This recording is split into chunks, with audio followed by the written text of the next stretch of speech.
maybe we can get started. I'm sure the colleagues and the participants will join us shortly. Of course, it's still quite early in some parts of the world. It's already quite late in some other parts of the world, and we have quite a few of our European cities and colleagues that have already been joining us this morning.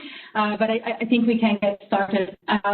Well, from my side, welcome to all of you. Good morning, good afternoon, good evening from wherever you're listening from, and welcome back to our IUC coordination studio and to this virtual Sport IUC City Conference, which unfortunately also marks the end of our journey as a program, and we will hear more about it very soon. My name is Giorgio Rambelli, and it's been my great pleasure in the past 4 years to head the coordination unit of the International Urban Cooperation Program. To whom has just joined us now, I hope you are all ready for an agenda packed of inspiring examples, great solutions and ideas. And for the ones of you that have just joined after this morning session, I hope you're well refreshed and ready to get going again and to discuss and to exchange with us. The first note that I would like to share with you in regards to this is please do not hesitate to post your comments and to contribute to the conversation throughout the day in our chat. And I also want to flag that, of course, this session is being recorded and it will be available afterwards. So don't hesitate to ask us if you have any questions or where to find this material, this information. So from the very beginning of our conference this morning, we have heard how cities are really under the spotlight when it comes to driving forward successful and sustainable transformation and the green recovery.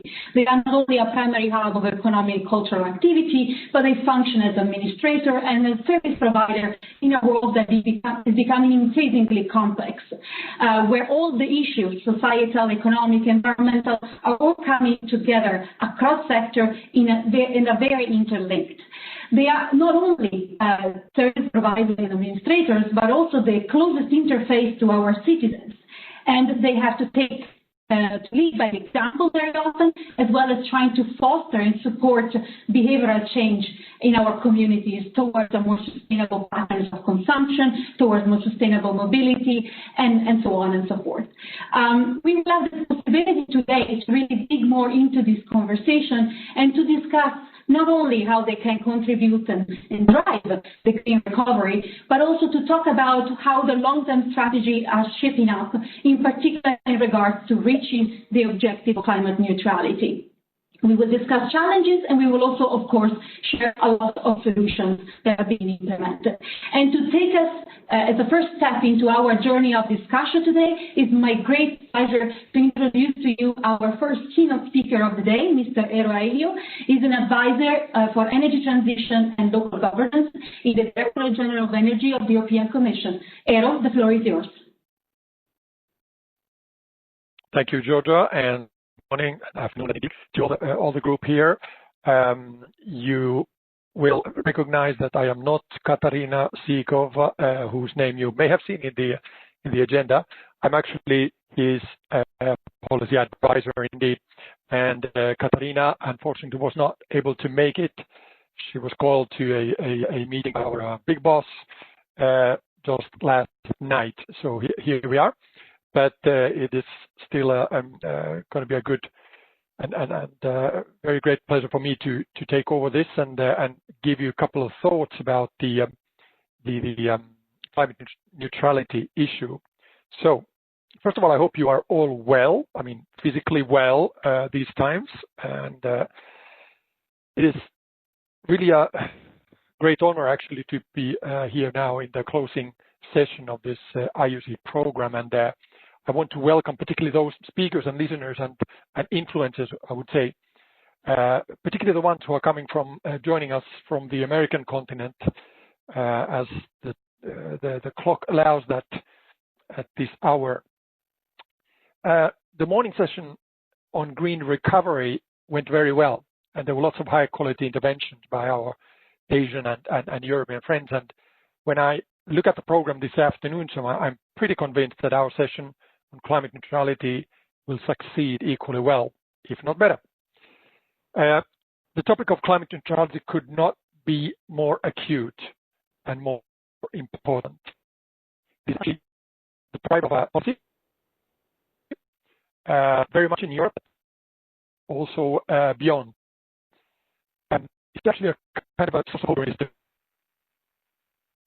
difficult. And this claim I just made is grounded in public opinion. So despite the viruses, and I said viruses, COVID-19 of course, but also cyber ones. So climate remains a top concern in Europe, as well as at least in Canada, Japan, and South Korea, to just name a few that I picked out from a PEW research survey that was done just now in this year. So we see also that the fossil fuel economy is actually on an irreversible decline, and the pandemic, it seems actually to speed up that trend. And just enough to look at the stock markets, and I did that yesterday, and I saw that some of the global oil indexes are down about 22%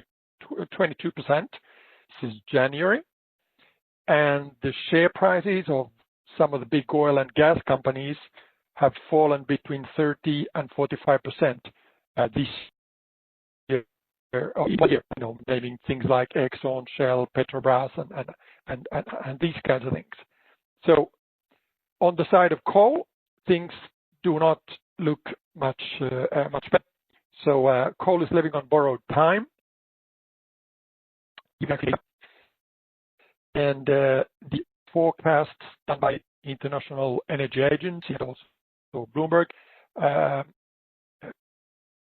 suggest that far-sighted actually will put money into new coal power these days. This coal has lost the competition against renewables in many markets, and of course it's the pollution and health effects it causes a lot more pressure on these remaining assets. So this doesn't mean that coal is out, by no means. Actually, these recovery billions which are planned are too often going to fossil fuel if we look at what we should do in the Paris Agreement perspective. Anyway, last year, 2019, was the year when global investments in renewable energies actually surpassed those in fossil sources. And renewables are now the fastest growing energy source. And when it gradually replaces fossil energy, our lives are going to be changing in really quite a few ways. And I'll give just one example, and that's about air and water pollution. So when electrification, batteries, and green gases are brought in, so then these will make actually cities cleaner and quieter, as vehicles and heating systems and some industrial processes will be decarbonizing. And then there are also these kinds of indirect benefits that we don't always think about. And let's look at the transport of goods, for instance. Today, 1/3 of all maritime and rail cargo is actually moving fossil fuels around from place to place. And think about the effect, particularly those of you who live in coastal regions like Rotterdam or Merida, Santa Monica, Buenos Aires, Haico, Almeria, Varna, a long list among the IUC cities. Think about the effect. We will have few oil tankers, we will have fewer oil and bunker tills, we have clean air and water. And all that without even changing the heavy fuel oil that many ships actually use. So investing in green recovery can only be good, for the future generations. And anyway, besides, what kind of investments will our children expect us to do for them? I mean, is that going to be on coal and oil, or is it going to be on renewables? I think we can ask the people, the children who were and young people that demonstrated on the streets, and I'm sure the answer is pretty clear. Anyway, so against this background, climate neutrality by 2050 forms the core of EU's growth strategy, which we call the Green Deal. That is also why the European Union intends now to earmark at least 1/3 of its close to €2 trillion budget and recovery funds for uses. And it's really encouraging that many countries, I think Japan, China, Korea, are following suit with their own carbon neutrality goals and green deals. And I guess the approach in Washington is going to be evolving very nicely. And I hope also there are going to be good news from Latin America. Having said that, so I was just reading this morning a UN report which said that all this negative outlook that you have on fossil fuels, so doesn't mean that the government would not be putting quite a lot of the recovery money into that area. And that was a problem. Anyway, it's changing our economies. And energy is going to be, we have to think about it in the broad sense. So energy integrated through all the sectors of the economy that consume it. And there it's transport, manufacturing, waste, water management, agriculture, all of these. So following this kind of logic, the EU is now about to raise its 2030 emission reduction target to at least 55%. After that, in the spring, so we're going to have our renovation, energy efficiency, renewable energy, and other legislation accordingly. And I could put this whole thing clearly. If we don't get energy transition, we don't get carbon neutrality. And even further then, in order for us to actually reach the goal, so we must work absolutely with cities and regions. And that's also why we've launched initiatives like the Covenant of Mayors and Smart Cities, where local authorities develop and deploy solutions that drive this transition. After the Paris Agreement, we went a step further. We put a requirement for a multi-level dialogue in a law so that the transition plans of central governments are coherent and actually connected to reality at street level. So even in Is or Essen or Riga or Ostrobothnia, so the same thing applies. And this is actually where IUC comes in really big time to the picture. The results that IUC city pairings, the regional and the global covenant components have reached, I mean, these are really models that we should be proud of. And they've also become actually a new dimension of EU's climate and energy diplomacy, something that we keep highlighting to many of your national governments. And the thing is that actually you are the ambassadors of this, so I raise my hat for the whole, all you IUC cities. 11th of December, there will be a 5-year celebration of the Paris Agreement. During these 5 years, I think it became painfully obvious that the current pledges are not enough to limit global warming to the maximum 1.5 degrees Celsius. So at the same time, thousands of cities, many of those in global covenant, showed an appetite for extra efforts and serious efforts. So some people care about leadership. I call it pragmatism. Basically get things done. And why is that? Because they know the problems, they know the possibilities, and also what people care about. And they don't talk climate jargon, but they talk about comfortable housing, clean air, and safe transport, these kind of things. And again, I think one conclusion in this Paris context is that if you don't have cities on board, you won't have a success. And the good thing is that cities are actually on board and they are getting more attention.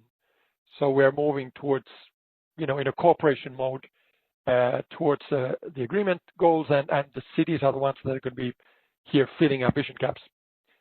And the IUC program is a case in point in this. I've seen impressive results, be it energy, climate, social inclusion, mobility, or other projects that you've delivered. I mean, this is really worth congratulations. And as an energy policymaker, so I hope that all these connections and knowledge that you've created so live long and help build this next generation of IURC and the Global Covenant project that are about to start. On my side, in the Commission's Energy Department, so we advance with a wide agenda ranging from energy system integration to hydrogen, offshore renewables, renovation, energy efficiency, infrastructure, circular economy, social innovation, and so on, and so on. And for some of these topics, I expect actually to get inspiration from today's discussion, including the sub-plenaries, and from the work of the likes of Tierra del Fuego, Koriyama, Guelph, Rio Grande, Hirosaki, Turku, and Donostia, Sebastian. My last point here is on just transition. In many, or actually any major transition, there are always winners and losers, particularly if you leave it all to the markets. In this case, we cannot do that, not with climate neutrality and not in these pandemic times where wealth divides get worse and worse.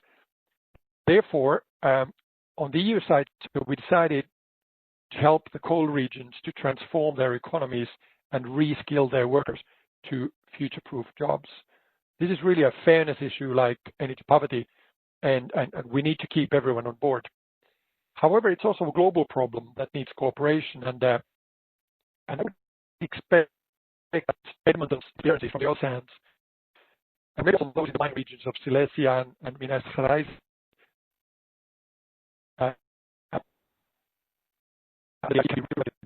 so thank you all. And particularly reachables. I think my colleague Chris Bolesta will next session. Thank you. Thank you very much, Eero. That was very interesting, giving us the context for the second session.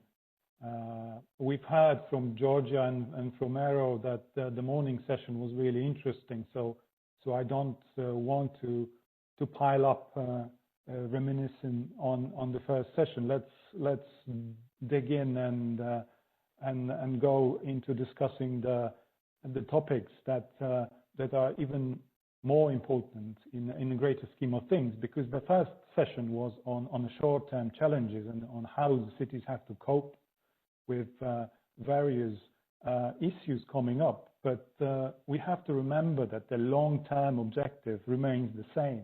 We are in a global climate crisis, and we are striving to get to the climate neutrality. And this is the long-term objective that I want the speakers in this session to discuss. We have excellent panel of speakers from all over the world. Usually when we discuss football, we pitch America against Europe. Today, we play together to the same goal. So I'm really pleased to kick us off. And who better than Amanda EICHEL, who's the Executive Director of the Global Covenant of Mayors, who's got the global overview. Amanda, could you please take the floor? Thank you. Great. Thank you, Chris. And I'm just going to try and share my screen. Are you able to see my slides now? Yes. Yes. Okay, wonderful. So again, thank you. I'm very pleased to join the session today and to speak to the intersection of climate action and a green and just recovery. The COVID-19 pandemic, as we've heard already from a number of speakers yet today, has really upended the world as we know it. But through it all, mayors and local officials are really on the front lines, making difficult decisions to fulfill their responsibilities to protect and provide for their communities, while also looking to safeguard their cities for a future. Our focus at the Global Covenant of Mayors for 2020 was, and likely for all of 2021 will be, on a just and green recovery. This is because we know that our cities bring together people of different backgrounds, languages, creeds, and cultures, giving us an unmatched responsibility and opportunity to foster more open, tolerant, and inclusive societies and economies. That includes centering vulnerable communities in response to all kinds of emergencies, including the COVID-19 emergency. We cannot hope to create resilient, sustainable, and equitable cities of the future without directly addressing the root causes of social and racial injustice. Through the Global Covenant, sorry, I'm having some issues advancing the slides now.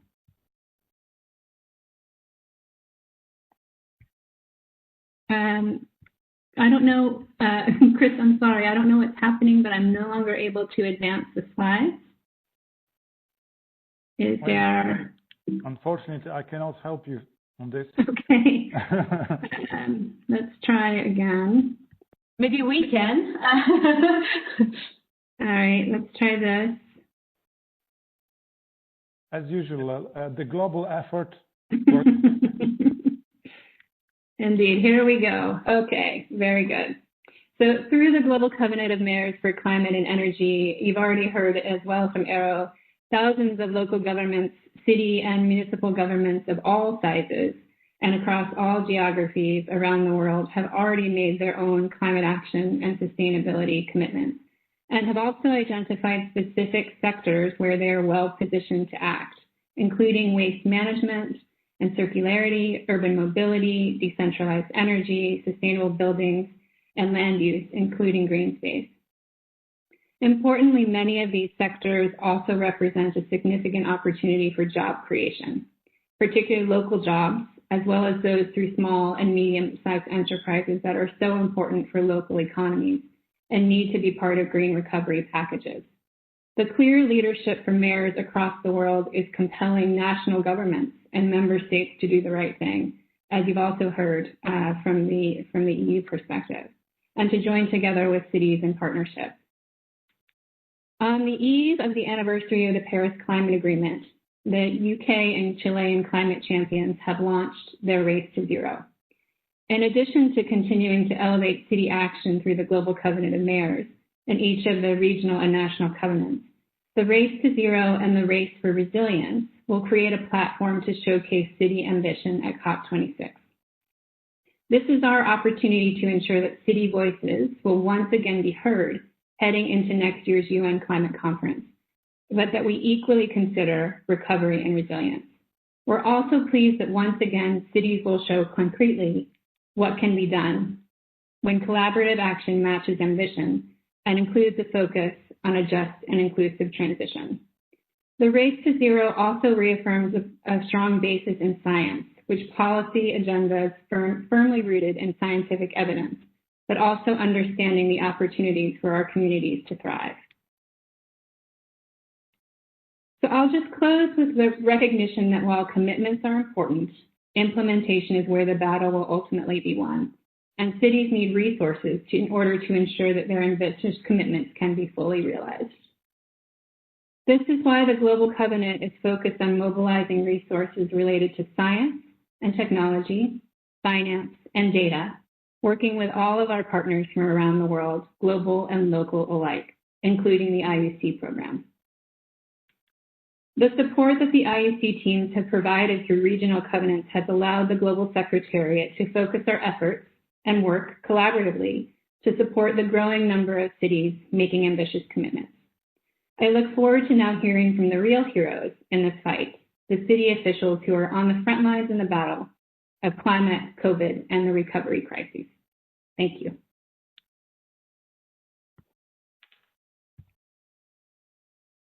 Thank you very much, Amanda. We have still a bit of time, and I don't see any questions. So please, when the next batch of speakers take the floor, ask them questions. This is how we learn. This is how we interact and move forward.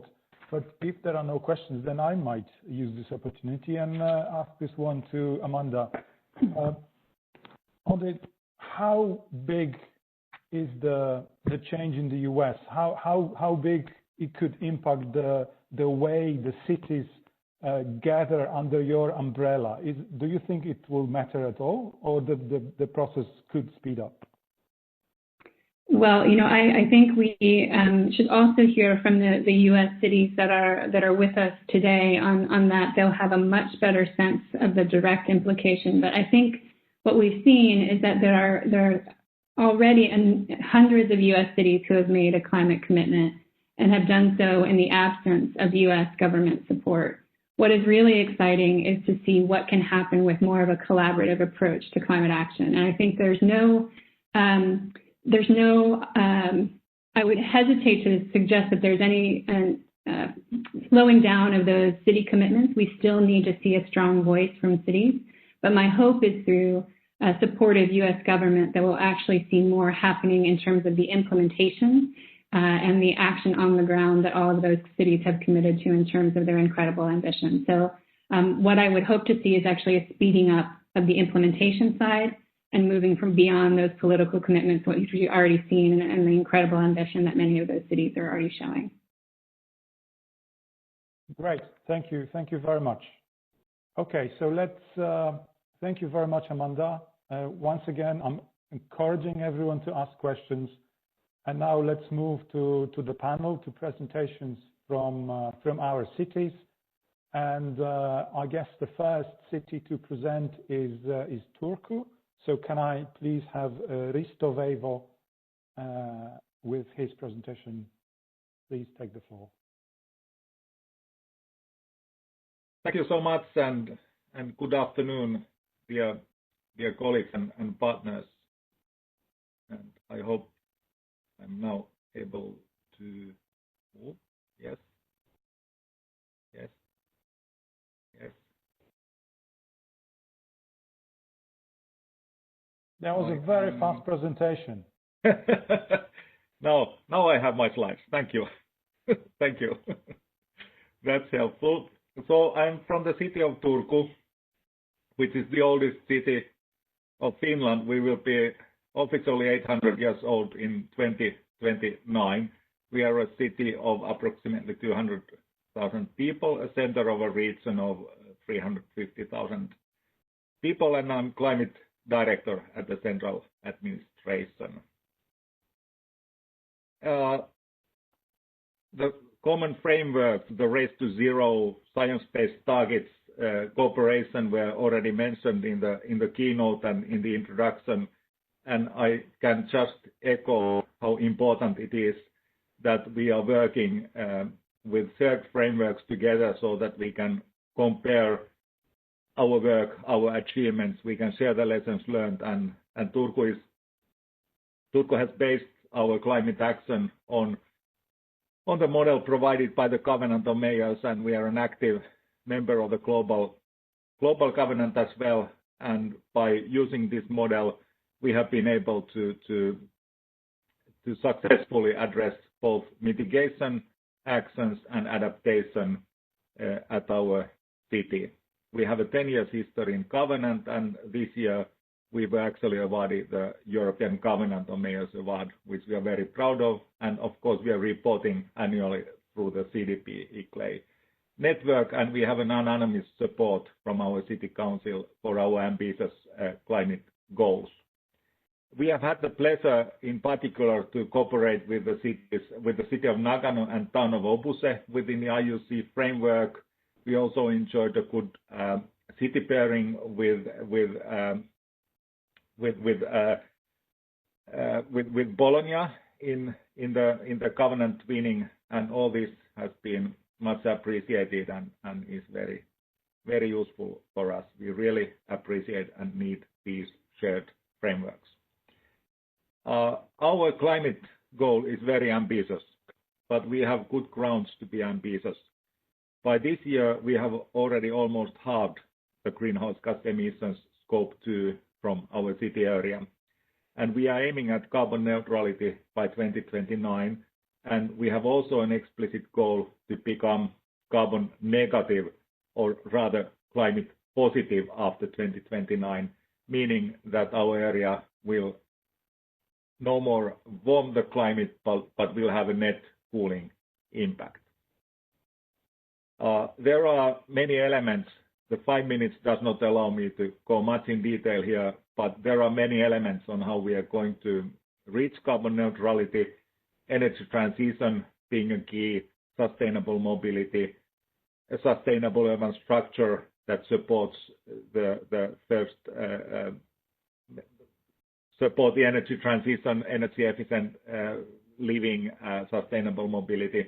And also, we are working quite intensively on strengthening our carbon sinks and applying nature-based solutions, and we have promising results there as too. And we are one of the first cities combining the climate action and carbon and circular economy activities together with companies and stakeholders.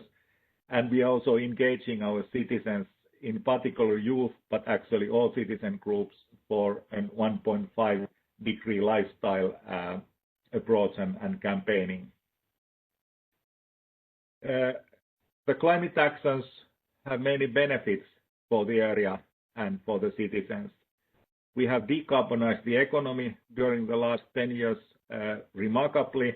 Our economy has grown while our emissions have been going down steadily. Many climate solutions have synergy impacts on better health, well-being. They make the city greener and more comfortable to live, and they make the living environment more enjoyable, a smooth life in the city. So far, majority of the emission reductions have been achieved through the energy transition and through cities' actions on sustainable mobility. However, in order to move forward towards carbon neutrality, it's about half of the remaining emissions that we can effectively address by the actions of the city and municipal entities and companies, and the other half really needs a full engagement of local companies, stakeholders and citizens, and that's what we are aiming at. We have established the Turku climate team, and we are running campaigns with the youth, and also in cooperation actually with Nagano and Opus and EICHEL. We have a 1.5-degree lifestyle campaign and a video competition, an international one for youth to express and promote a 1.5-degree lifestyle through videos. And if we turn the perspective from the city level to the level of the citizen and household, we can see that when we talk about energy sector, transport sector, urban planning on the city level, from the citizen and household perspective, we are talking about housing, nutrition, meals, mobility and consumption, and the carbon footprint of an average Finn is about 10,000 tons as of today. In case of Turku, somewhat lower, but it still needs to go down remarkably, and that's the approach we are working on. And then on circular economy, this is the last content slide. We have approximately 270 companies in the region that are active on circular economy, more active than just recycling their waste or doing small things, but 270 companies that see circular economy as a core element in their business strategy. And with the research groups at the universities, with NGOs, other companies, we have almost 700 actors in the area that are promoting circular economy, and circular transition is the thing for this decade, and it's something we're working heavily on together with Clay and other cities. And by implementing circular economy, we can get the emissions down, we can get the carbon footprint down, we can increase our climate handprint, and we can reduce the consumption of resources and move towards the planetary boundaries in Turku. And thank you so much. Here's the English website where you can get more information. I hope it was maybe 6 minutes, but hopefully not more. Thank you. Thank you, Risto. There are some questions from the floor. Thank you for these. First, maybe you can expand on your campaign to live 1.5 degrees. Can you expand a bit on it? It's a fantastic slogan. Let's hear more on it. Yes, we state explicitly in Turku that we listen to science and we act accordingly, and that we are on track for implementing the Paris Agreement for 1.5 maximum warming globally, our share of that. And when we look at the share of the remaining emissions, we see clearly, as I said, that the city and the municipal entities companies can address about half of the remaining emissions efficiently, and it's for many reasons really critical that the citizens, companies, and stakeholders are working with us. And the 1.5 life slogan is something that we have elaborated together with EICHEL and with the Finnish Innovation Fund, Sitra.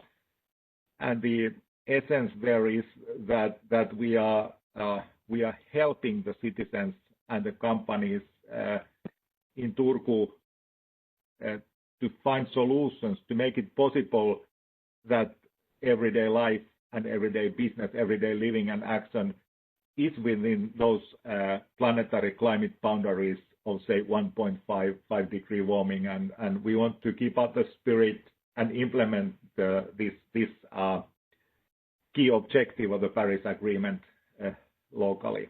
But of course, in everyday life, it gets much more practical. And my colleague Lotte Suveri has actually, I think he put a link to more information on this campaign with the youth. Our youth council has been very active, and we have many young people who are with us strongly.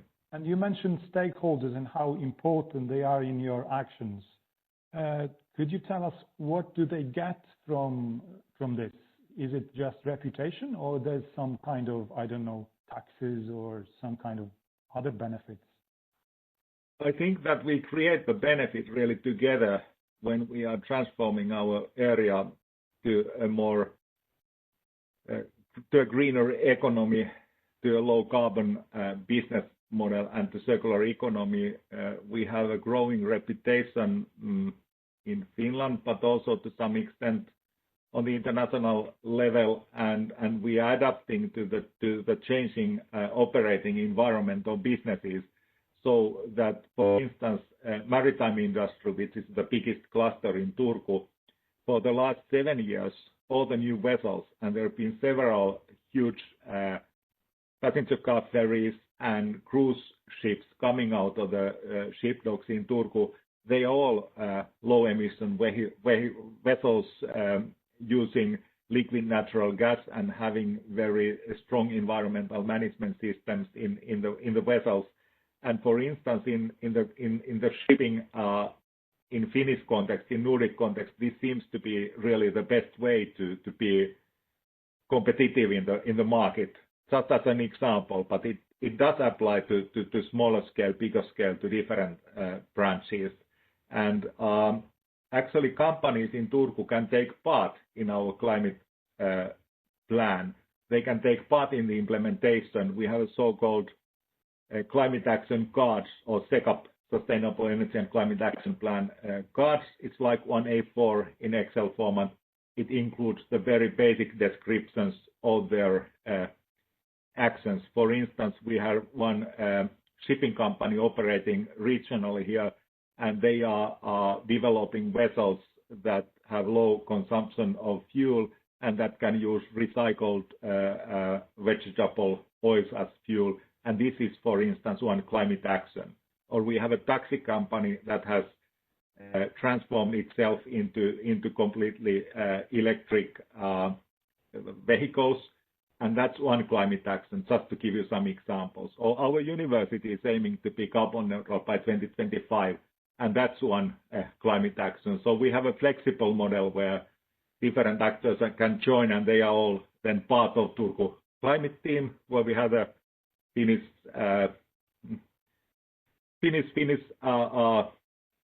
well-known, at least among ourselves, well-known ice hockey captain Saku Koivu as the climate captain of Turku. But the team is large and everybody can join. Thank you.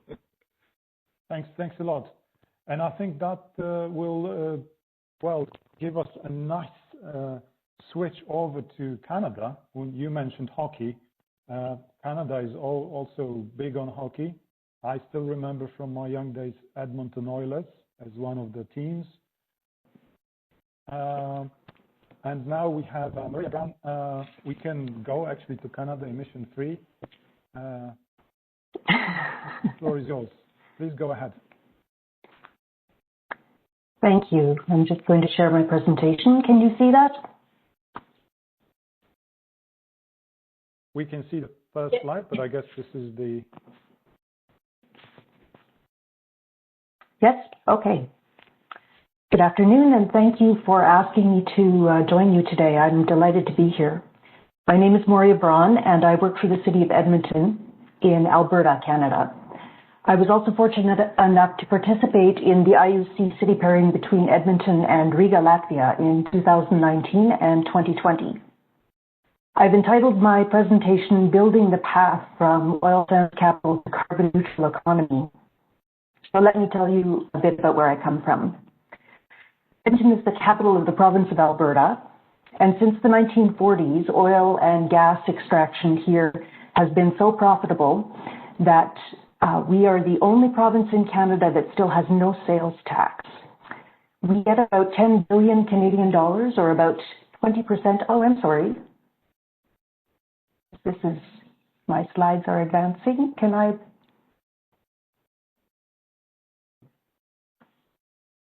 Are they not advancing? Allow me to back up, please. There we go. We can see your slide. You can? Okay. You can't? No, we can. Okay, thank you. Yeah, yes, we can. Okay, thank you. About $10 billion, or 20% of our annual provincial budget, comes from oil and gas revenue. But here in the heart of the third largest oil reserves in the world, despite the falling prices that Eero mentioned earlier and COVID shutdowns causing thousands to lose their jobs, in July of this year, we were delighted to note that 75% of Edmontonians surveyed indicated that they wanted the City of Edmonton to take more action on climate change than we were already taking. In September, our City Council approved a new city plan that commits us to stay within our municipal carbon budget and to become carbon neutral by 2020. The dichotomy between those aspirations and our current economy means that we have some significant challenges to overcome.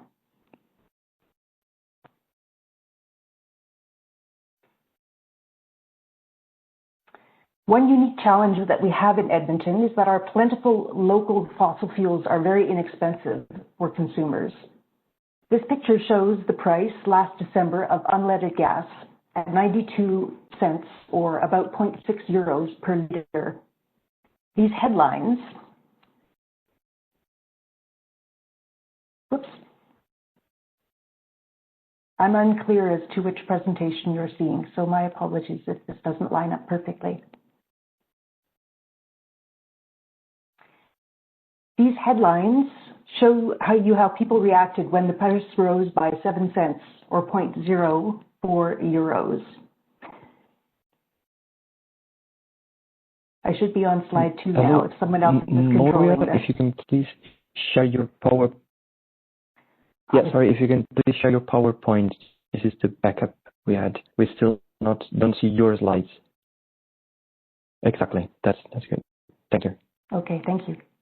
These headlines show you how people reacted when that price rose by 7 cents, or about 0.04 euros last year. In the rest of the world, and even here in the rest of Canada, the price is easily triple what it is in Edmonton. But because of the low cost of fossil fuels in Edmonton, it has been difficult for renewable energy sources to compete with them. Another of our challenges is that of supply chain emissions. In 2018, we completed our first consumption-based emissions inventory. And as a result, we now know that the systems that bring us goods from all over the world, all around the year, add about 30% to the emissions that we report each year in our production-based inventory. If we are to truly do our part to reduce greenhouse gas emissions, we also need to change these consumptive behaviors. So how have we addressed these challenges? We began by recognizing that our municipality has very little direct control over factors like the price of fuel and citizens' buying habits, so we relied on a market transformation approach. This means that we began by educating and engaging with our community. We talked to citizens on Bike to Work Day. We provided free solar training. We lent citizens home energy toolkits, and we shared what we called a spectrum of actions, 30 simple consumption-related decisions that reduce greenhouse gas emissions for individuals. These conversations and programs helped establish markets that were ready for change. We also established an energy transition leadership network for businesses and the academic community. Members presented their research and their entrepreneurial ideas. They supported each other and established partnerships and growth that was grounded in Edmonton's local conditions.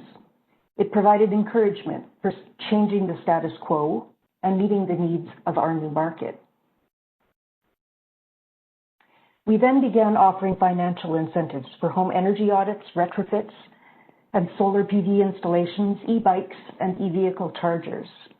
And now we're moving into the final stage of regulations. In 2020, our new city plan includes a firm city boundary, plans for carbon neutral district energy systems, and more active mobility infrastructure. We are also rewriting our zoning bylaw to support a denser urban form, and our local sustainable building community is pushing us to require that all new buildings be net zero by 2025.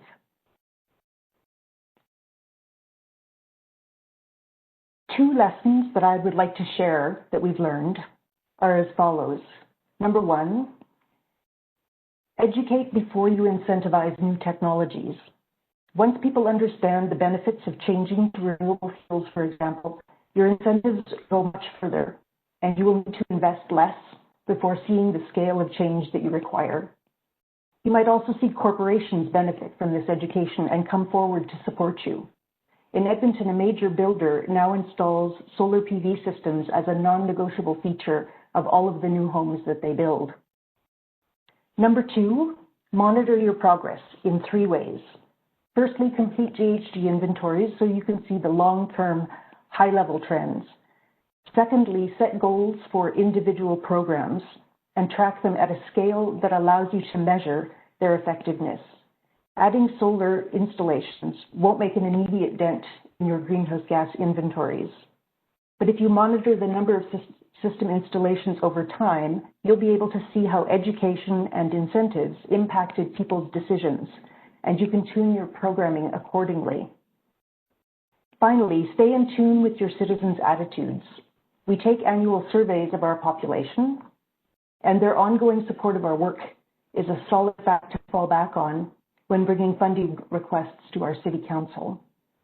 As I mentioned earlier, this community support has continued for us even through COVID, and it's key to getting the social license to continue with our work. It also provides encouragement to those of us working in our field, and I think that that's incredibly important to all of us, particularly at this time, to know that our citizens are behind us. Thank you. Thank you very much, Maurya. I see no questions in the chat box, so I will encourage once again our viewers to please send your questions, but maybe they will appear. So Maurya, I will assemble them and ask them at the end of the session if you're all right with that, if you can stick Absolutely. with us. Yes. Okay, great. So now we move to South America. Daniela MASTRÁNGELO from Rosario, Argentina. The floor is yours.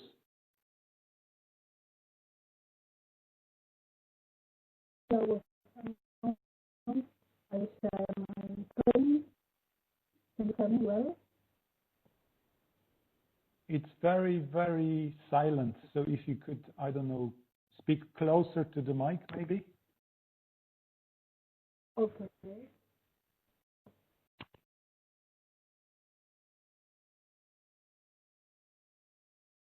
I share my screen. Can you hear me now? Better?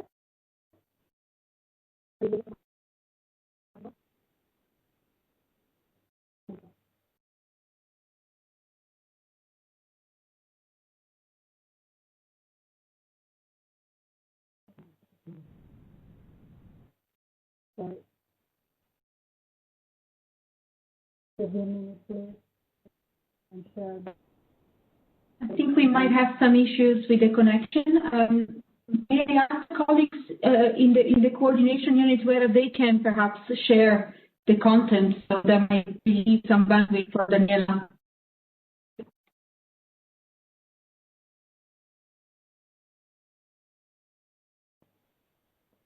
We have a presentation here as a backup, if you want to use that. Oh. I share my screen. Daniela, it doesn't work, your sharing, so maybe you can rely on the presentation from Brussels.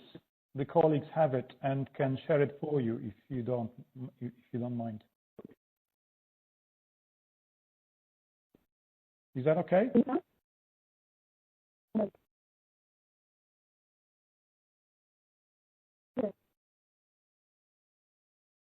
We can't hear you very well. Yes, sorry to step in again. Daniela, we will take away the presenter rights from you and share the presentation so that we can release some bandwidth for you so that your connection should improve. And you just tell us when to go to the next slide for you, and we can do it. Okay.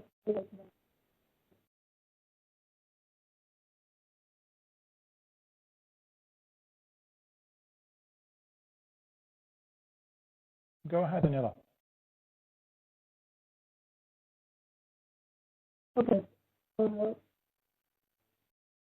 good afternoon. Good to be here. I hope you are and I want to thank you for IUC for the invitation and share with you Rosario's experience in the elaboration of our climate action plan through a participative and integrated process. In relation to the challenges faced, I think the most important was related to the energy sector. I'm trying to pass the next. Okay. Because it is the less developed for the municipality. For this reason, our city pairing in the frame of IUC program was related to the local energy management with technology. And we could see how the local government can lead a local energy policy. In relation to the challenges faced, in our country, the energy system depends on the other levels of the government. The generation and distribution are in hands of the nation and the province. Then the local government has very limited opportunities to influence in this issue. In the second place, the low local institutional development, because it is a new issue for us, especially the energetic aspect. It includes budget, regulations, and technical capacity. The next challenge is the limited data efficiency to carry out scenarios and define goals. It was very difficult for us in the planning process. And the final, for the local planning in general, was difficult to break the silos between the different local policies.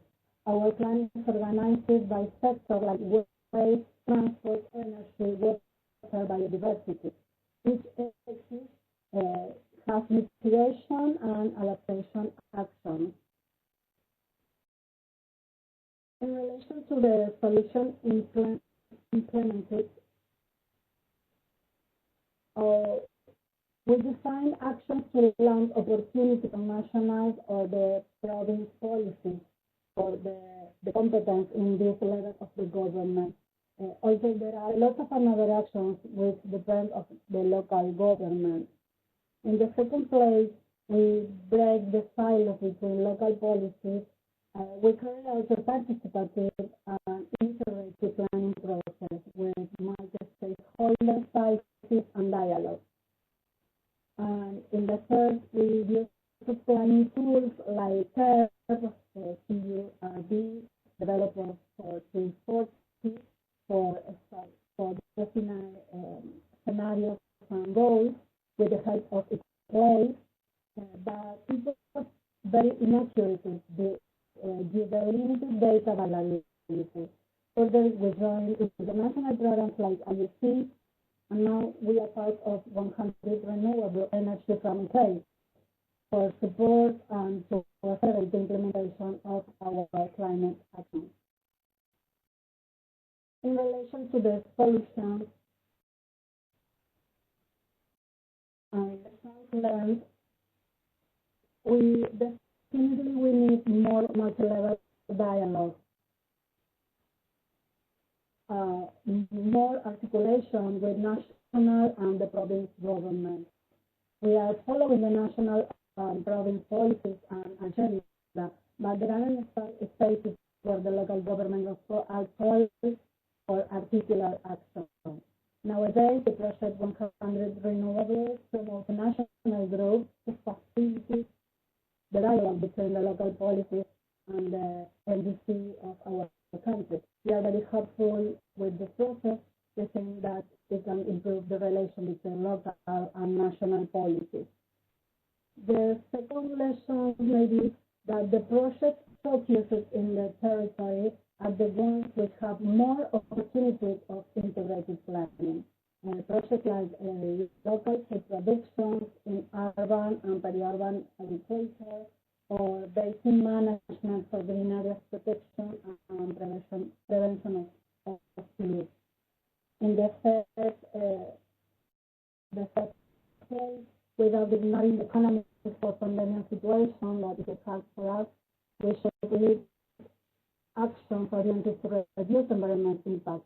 Recovery may be an opportunity for change the ways of doing things more efficient, with local production, with biodiversity protection, and mobility sustainable. And the next we need to develop more the process for look for funding, including private investment.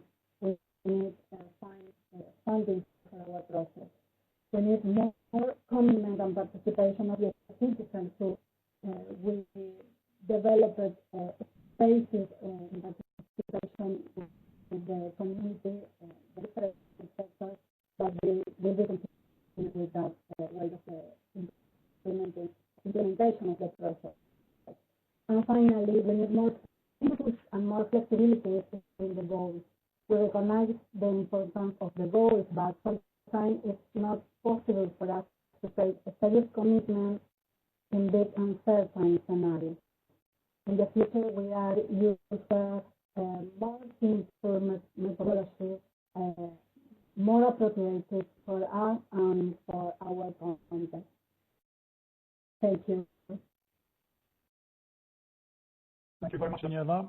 Now we'll assemble questions that might be addressed to you, and we'll try to tackle them at the end of the session. Now, please, we travel a short distance this time to Brazil, and Hugo, SALOMÁO, FRANÇA, please take the floor. Thank you, Chris. I hope you can hear me well. And well, first I'd like to praise this initiative and to congratulate not only IUC, the European Union, the European Commission, and all the stakeholders engaged in this process. But and well, thank you very much. This was a very amazing experience. We were engaged with the city of Almada in Portugal, where we could share many initiatives, strategies, and action plans to try to improve our resilience in Belo Horizonte and our strategies to address climate change. Well, and as the head of the city's International Relations Office and also recently elected Regional Secretary for Latin America of Metropolis, I'm a person that deeply believes in international cooperation, especially in city-to-city cooperation. And I think this is, well, creating bridges where we can share information, knowledge, and funds are one of the best strategies to channel development, especially in development countries, as we are here. And so thank you very much again. And currently, well, something interesting is that we shift during this decade for a more urban world. We have more than 50% of the world's population living in cities. In Latin America and also in Brazil, we have more than 80%. And this only reinforces that cities are key to address global issues like climate change, and supporting local governments is really necessary, especially for us here in Brazil that, as you may be aware, we have a federal government that don't believe in climate change and actually pushes all the opposite way. Then thank you very much again for this opportunity. And talking specifically about Belo Horizonte, we are a city of 2.5 million inhabitants and with a metropolitan region of 6 million, what makes us the third largest metropolitan region in Brazil and the seventh largest metropolitan area in Latin America. Let me skip. Well, talking a little about the challenges we face currently, we divided in four main axes. The first one, physical and environmental infrastructure. We had this year, 2020, not only COVID-19, but also the heaviest rains of our history. We are a young city of 123 years, but this year we have the heaviest rains that killed many people, left many homeless, and also damaged much of the city's infrastructure. Besides that, we also have increasingly new heat waves. We have an issue with urban mobility that is something shared with with many of the Latin American countries, that urban mobility is responsible for more than 50% of the greenhouse gas emissions, and this is one of the main challenges we currently have, and also wildfires. As you may see, Brazil has been hit this year for everywhere with many wildfires, and also in the metropolitan region of Belo Horizonte. The second X, health, we have an increase in 400% in the tropical diseases, dengue, Zika, chikungunya, and this is directly related to climate change this in the last decade, and this is related to the higher minimum temperature and also to the heaviest rains that we are facing currently. The third one, the social, we have a food insecurity challenge, where as we have in Belo Horizonte, only more than 600 people living in favelas and in social difficulties, and then food security is one of the main points that climate change influences our administration and the city in general. And irregular housing also, but also gender inequality. As we all know, women suffer more from all these challenges imposed by climate change, from labor market to working from home and so on. And also the economic access, where we have an income insecurity. Currently, many people cannot, or at least should not, leave home for work.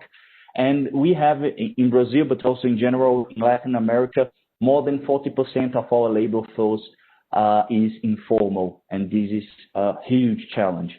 But also energy transition strategies, terrorism currently, also with COVID, with the pandemic, and also with production and consumption. Well, some of the images we had from the last rains we had this January, and we hope we don't have the same this year. But some of the solutions we are implementing. Starting with the IUC pair with Almada, that is in the physical and environmental infrastructure access. We had the climate action platform that Belo Horizonte developed with during this cooperation, and helped us to better manage not only our policies but also how to engage other stakeholders to do the same at the city level. But also a contingency plan for disaster management, a drainage master plan, and inundation mapping, and inside a program called the DRENURBS. We have agroforestry system being implemented, and two projects coordinated by EICHEL. The first one is Interact Bio, related to biodiversity in the metropolitan region, and the second one, Urban LEDs, which is related to low emissions development strategies.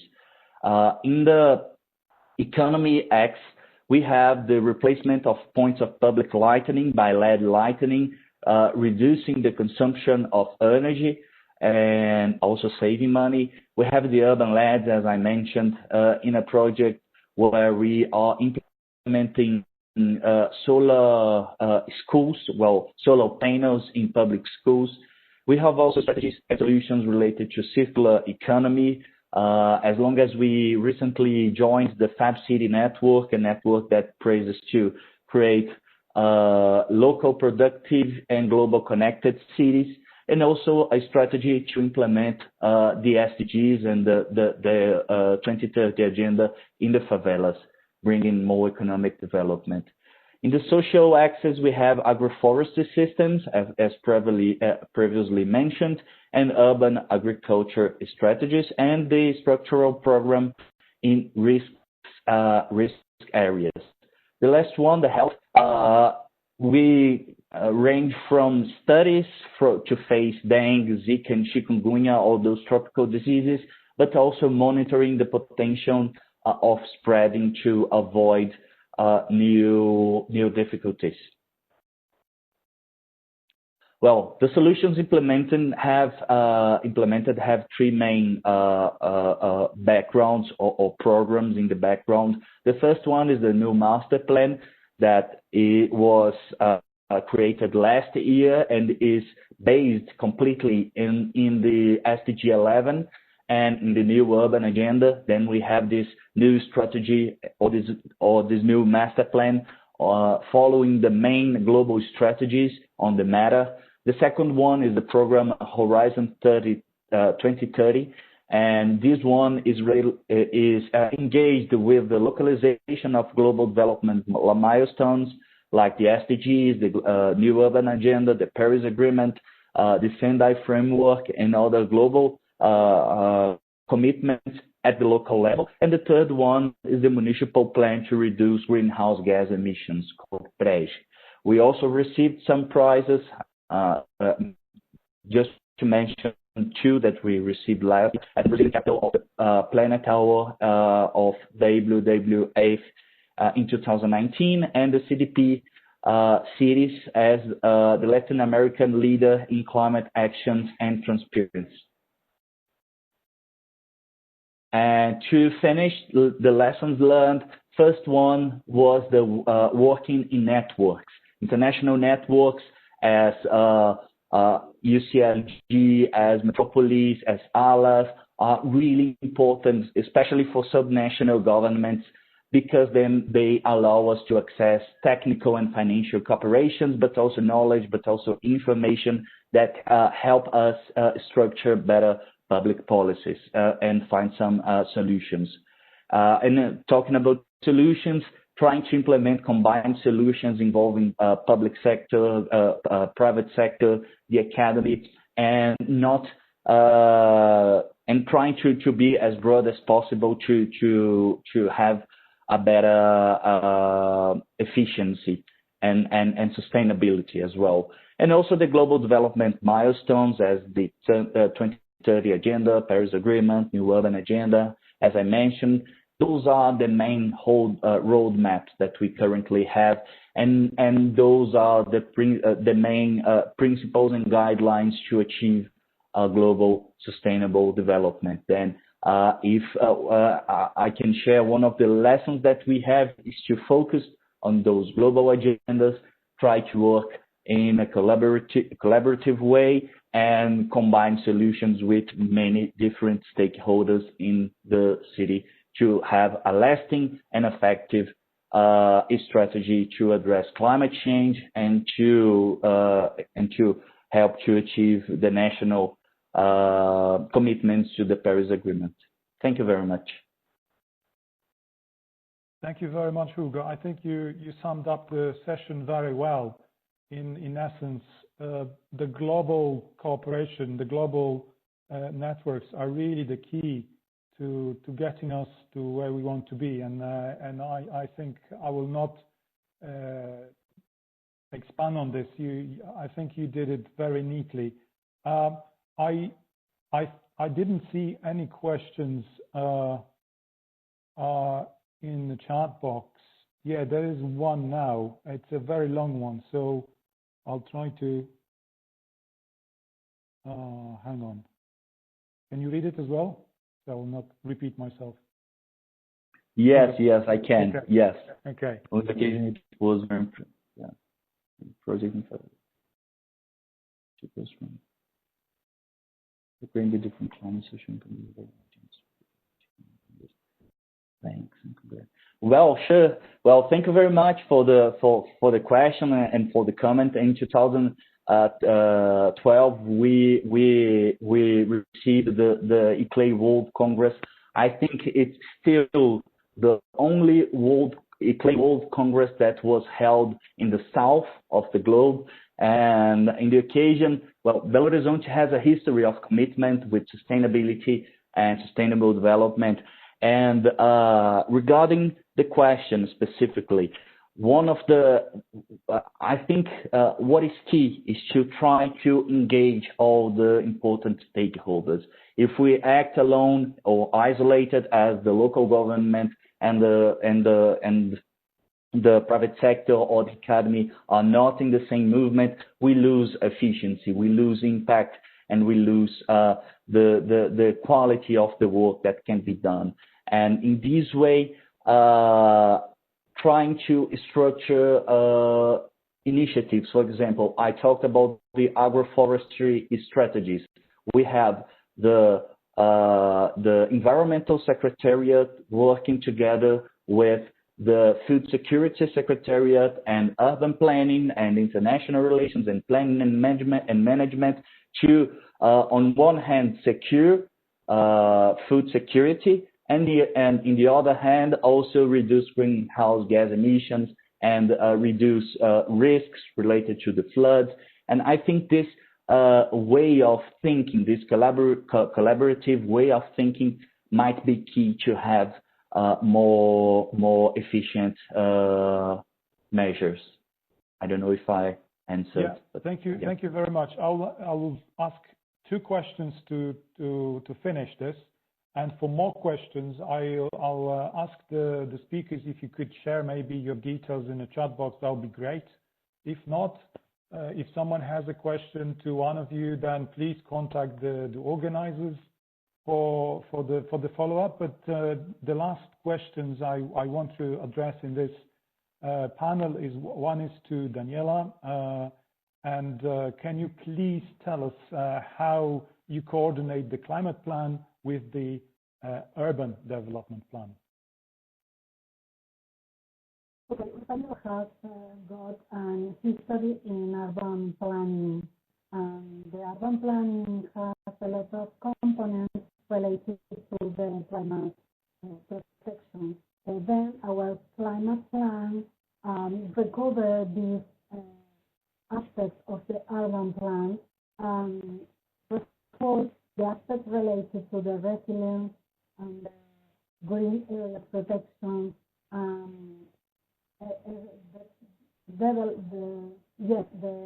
Our climate plan defines more ambitious goals for the urban development plan. The urban development plan is previous to the climate plan, but the climate plan refers a lot of policies established in and mainly focused in aspects like brain area recovery or protection, in flood prevention, in food local production, protect the soil and the land for the food local production. There are some actions for the climate plan, reinforce the aspect of urban plan what was previous. Thank you very much, Daniela. And last question before we close the session to Hugo. I see that and I was sure there are more cities in your situation.